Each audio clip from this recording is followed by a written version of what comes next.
From my perspective, disinformation is not new, right? But it's the means by which you can propagate disinformation is changing as technology changes.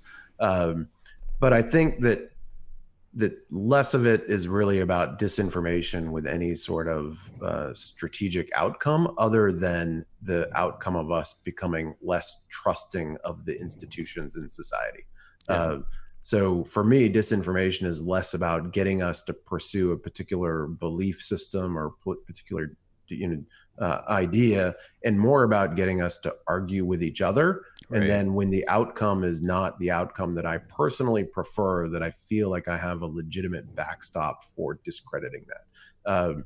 So that's one way that I think that it's transitioned over time, is that it becomes really about targeting institutions of trust.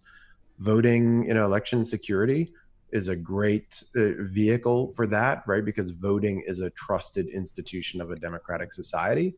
And the intent is not to go in and hack and change the outcome of votes by hacking into voting machines.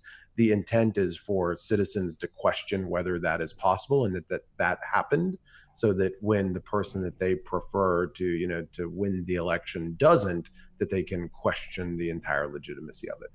Or that we spend time arguing with each other on some of these, distraction type topics. So Right. for me, that's Right. kind of the big disinformation issue that we're dealing with, is this diminishing, these attempts to diminish trust in institutions. Yeah. And if you push that out, and I have a piece I did on OODA Loop a couple months ago, that talked about what some of these state sponsored actors would do in the future. You start to think, well, what are other trusted institutions, right? Financial institutions are trusted, the other government type benefits entities, I mean, entitlement type programs. There's all these different things that you could start to expand that sphere of influence and disinformation into.